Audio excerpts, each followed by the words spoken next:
Howdy. Sometimes when I'm researching this game, I get lost in these little theory rabbit holes. Actually, I think they're even smaller than that. They're more like mouse holes. Sometimes they yield really interesting information, like Spamton using the same elemental damage as Task Manager, which may or may not make him a cat. And sometimes they go absolutely nowhere and I waste hours chasing after shadows. But sometimes, things get interesting. Not earth-shattering like Susie is a caterpillar, and that's why she's always hungry. Just hard to ignore, hard to escape from, like a mousetrap. If you'll indulge me for a moment, I'd like to show you one. First, some quick disclaimers. Don't hassle people about the text-to-speech, just in general. People shouldn't have to defend their decisions regarding what makes them comfortable while interacting with others online. Spoiler warnings for Undertale and Deltarune, if you haven't played them. Go do that first.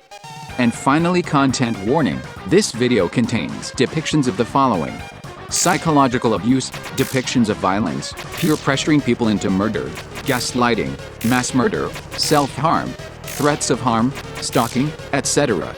Please don't do these things in real life. Our story begins on the weird route.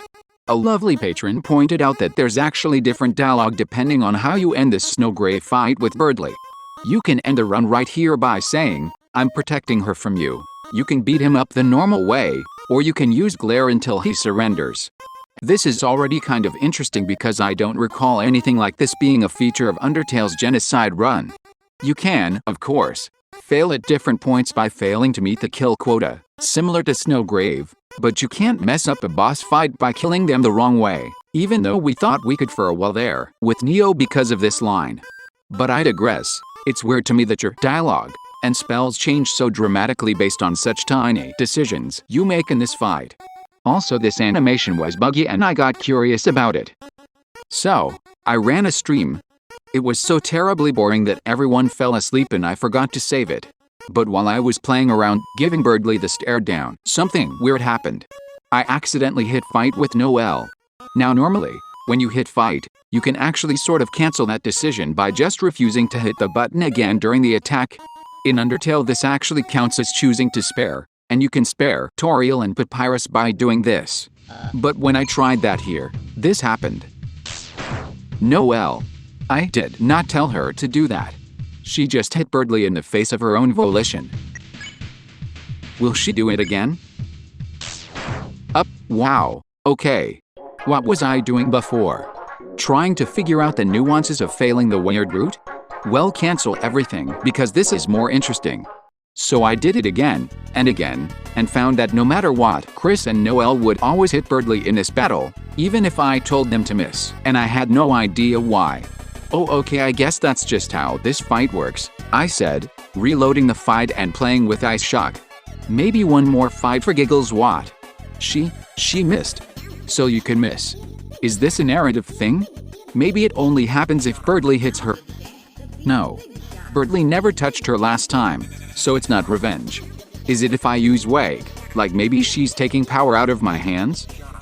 Nope. It's not Ice Shock. Is it Spare? Chris goes down? Chris never goes down? Well, it's gotta be something. Maybe it's related to the word root in general? Here, let's go hit some normal monsters. Miss, miss, miss. Every time, no matter when, no matter what. Let's watch back the footage and see if there's anything not accounted for.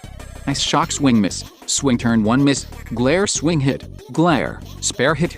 Wait, is it glare? But why? I could see glare getting Chris worked up, but why Noelle? I tried looking at the code, but I can't really see the specifics for acts or spells. So I reached out to other players who can, including Saltisabird, who assured me that glare literally just lowers his defense and moves Berdly a little closer to spare.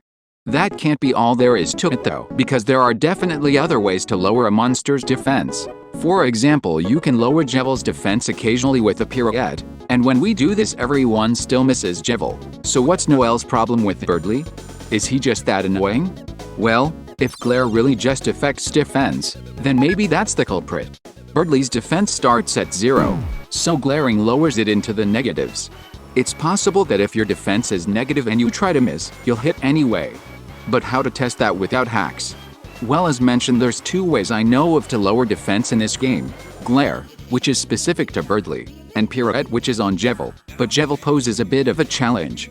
Aside from the obvious he will kick my butt factor, Jevil has a lot more defense than Berdly. In fact, he has 5. And Pirouette only lowers it by 3 every once in a while. You might imagine that Pirouette being random, this would be almost impossible to test, but Pirouette is actually spinning around a predictable 9-turn cycle. Turn 1 it always does nothing, turn 2 it always lowers defense, etc., until we get to turn 9 where it heals everyone in the party. Then the cycle repeats again from turn 1.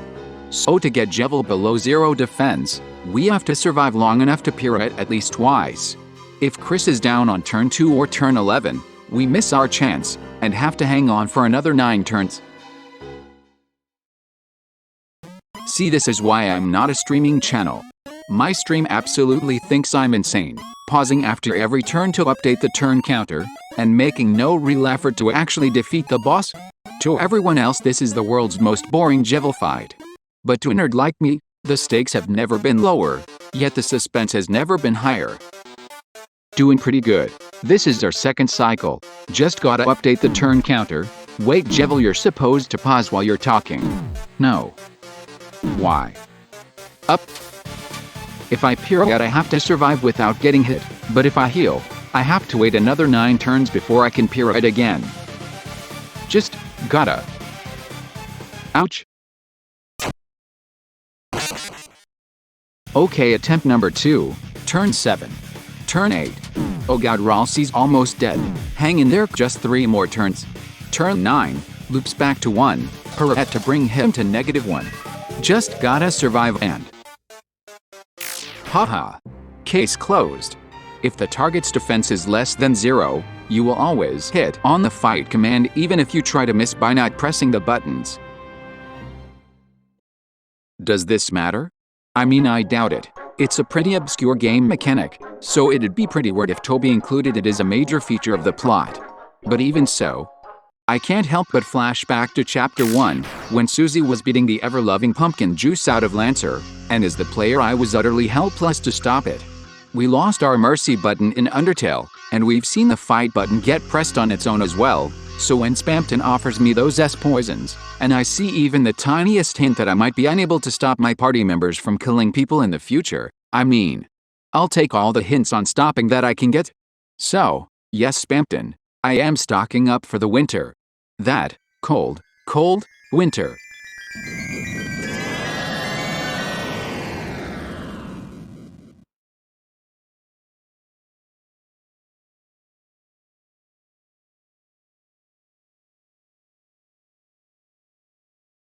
This is my first time making a short little exploration video like this, so let me know what you thought of it down in the comments. If it's viable, I might make it a series called Mouse Traps, and use these to recharge between bigger deep dives. Until then. Don't forget to like and subscribe for more Hyperlink Blocked.